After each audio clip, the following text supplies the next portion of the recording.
The best build for Remembrance MC, because we did need the best build for the best MC in the game. Yes, guys, Remembrance MC is better than Harmony MC. As hard as that might be to believe, they are better, and they are them. They are him, they are she. The top of the top, and honestly, this character should not be free. This is like they've given us another free signature 5-star character, but only they might lock the true damage behind this character and only release one other signature 5-star with true damage.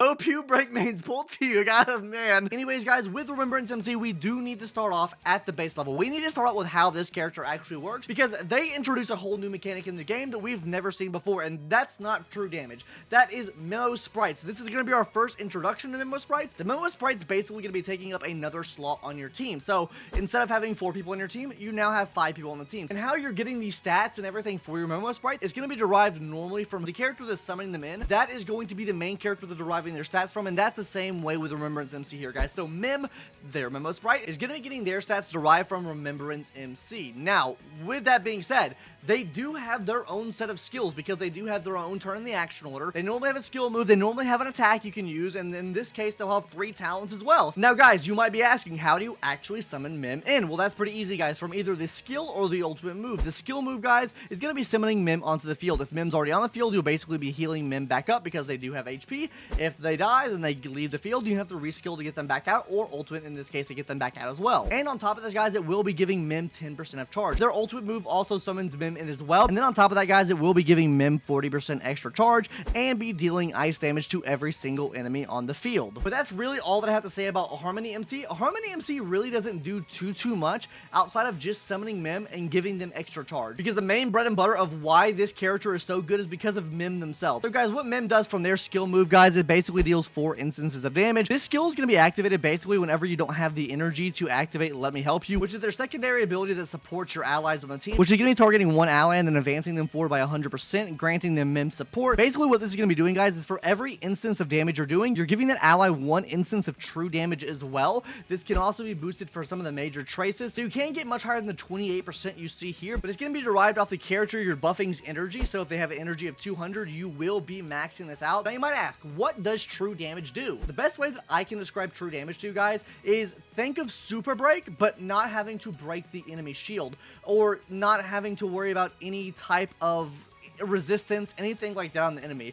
You're basically doing a second burst of damage, but bypassing everything the enemy has on them and doing what the true damage number would be on an enemy. So this is why this works really good on characters like the Herta, because she has multiple instances of damage every time she attacks, so you'll get true damage for each of those instances, versus if you were to have this on a character that hits maybe just 1 time on the enemy or does 1 instance of damage, you wouldn't see as good of returns as you would see with this. But that's getting into teams, which we'll talk about in a second here. I want to talk about what Mem's talents actually do, because one of the talents is going to be giving your whole team a crit damage buff proportional to what Mem's crit damage is. So this is technically like a free sparkle skill, except without the advanced action forward, so you're giving crit damage to the whole team here. Also, you'll be getting their idolize for completely free as well. So things like E1, where you give the character with Mem support 10% extra crit rate, actually does help a lot. Also, things like when you pair this with someone else with a Memo Sprite, you'll be getting 8 extra energy per turn, so this helps you get your ultimate faster. And also, the eidolon shows you kind of who else this could work with, right? Because whenever allies with 0 energy actively use an ability, you get 3% charge on Mem. And then also the multiplier of true damage is going to be increasing by 6% as well. So this means character like Acheron and Fei Zhao can both take use of this, because both of their ultimates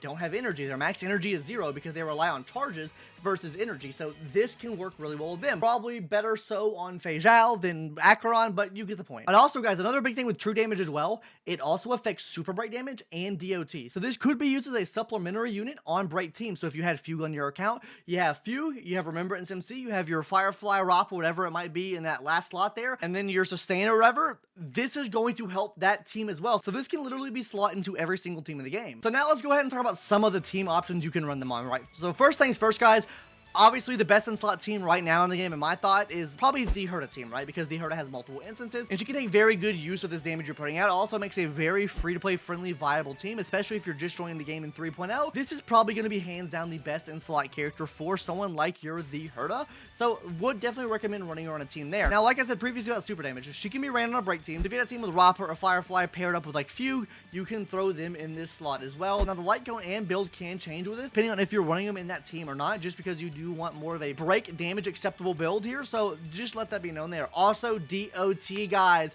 it can make your dot reproc for additional So the one thing I will say with Dot, while it can work, I do think we need more Dot DPS in the game to really further enhance this beyond what it can currently do, because the problem that you run into with Dot, right guys, is that you actually cannot reproc another character's Dot. So say you had Wind Shear on the enemy from like a Sampo, or like Arcana Stacks from Black Swan on the enemy, right? If you use Kafka to reproc, you will get the reproc from Kafka, but you wouldn't get the Arcana damage after the fact from this proc. So that is kind of weird and wonky way how it works, but it can work on every single team imaginable. Also guys, this can be paired up with the likes of like Sparkle, it can be paired up with the likes of Bronya, and it can also be paired up with the likes of Sunday as well, because all these characters are first of all getting an inherent crit damage buff from Mim, which inherently affects the crit damage they give to allies.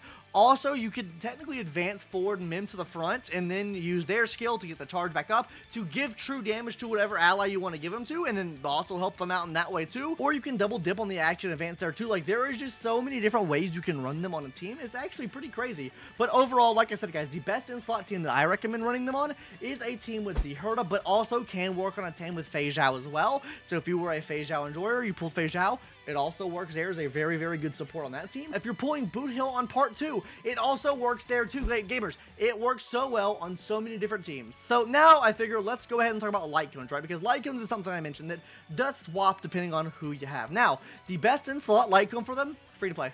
We fucking love it, guys. We fucking love it, right? Or I guess Agilia's light cone, when it comes out could be technically better for her, but as of right now in the game, what we're gonna have it at launch, free to play light cone, best in slot, right? You'll be able to get this light cone from the MOC shop. This will be giving them increased crit damage, and whenever you're using a skill on an ally, you'll be giving them increased damage as well. Now, the reason why this is best in slot is because of the fact that it helps out most teams. It does not help out break teams, which is why I would recommend Shadow Burn here. Now, Shadow Burn, not the best light cone, because this only will act for the first turn of battle, because at S5, this is going to be giving you 20 extra energy, and then on top of that, I'll be refunding you 1 skill point. So this does make you more SP efficient towards the beginning of battle. So you don't get really any extra value out of this at all through the rest of the battle, so just let that be known. This is the best in slot though that I would recommend running for break teams, but outside of that though guys, I would be recommending the 4-star Victory and a Blink light cone that you can get from the MOC shop right now, or maybe you're watching this before the patch actually dropped. In that case, maybe wait a couple hours and then get them then. I get it then. I don't know what to tell you. Get this light cone. It's a great light cone for them. Now, the part you have been waiting for. Yes.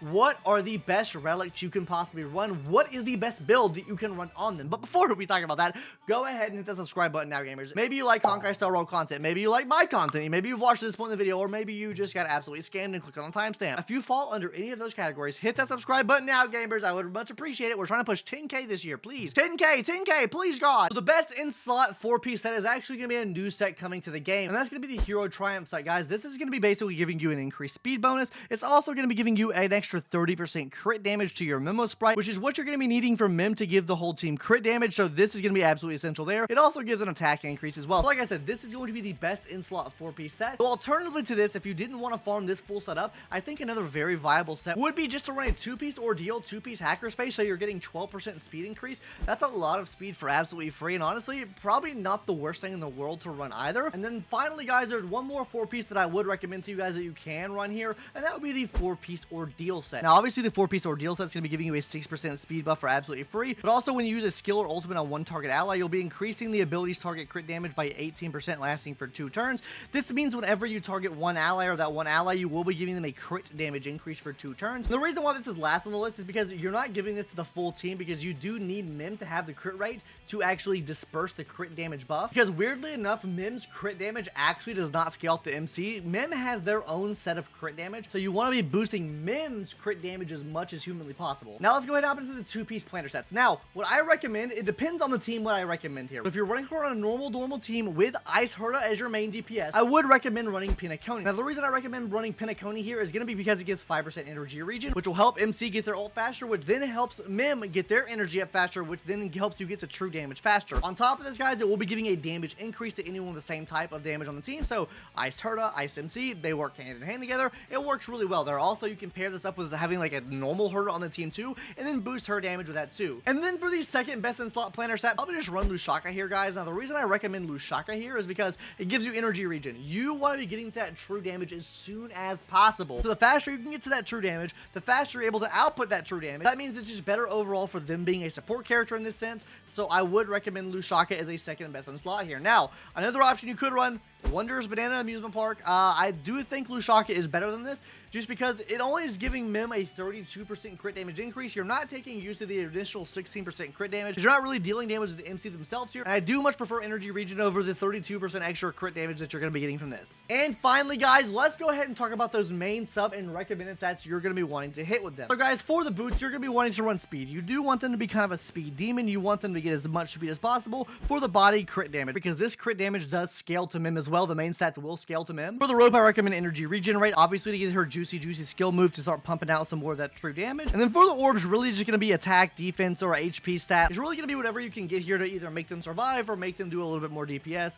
Probably just run like a defensive stat here. Probably the best recommendation I could give you guys to make them survive over dealing damage, because they don't really deal that much damage. With that being said, guys, let's go ahead and hop into some of those sub and recommended stats now. So, guys, number 1, speed. Number 2, crit damage. Number 3, any defensive stat you can get. They're a very easy character to build, though I do think they're a bit demanding on the actual stat and you need to get for them. Starting off with the speed first, you're going to be wanting a baseline of 134 speed, but realistically, you do want around 150 speed. This will also be scaling the speed of Mim as well, so this is essential that you get the speed up pretty high. And then on that crit damage end, you want at least 180% crit damage here. This is to ensure you're getting a good amount of their crit damage buff active for the rest of the team. These are only the real stats that I can recommend putting on them in terms of like actual numbers. But gamers, that's really all I have to recommend today and tell you how to build Remembrance MC. Are you excited to build your Remembrance MC? Let me know in the comment section down below. And let me know in the comment section down below when you do build them, how good you think they are. Anyways, guys, that's going to do it for today's video. Hopefully you enjoyed. Subscribe if you haven't already, and I'll see you in the next one later. Bye-bye.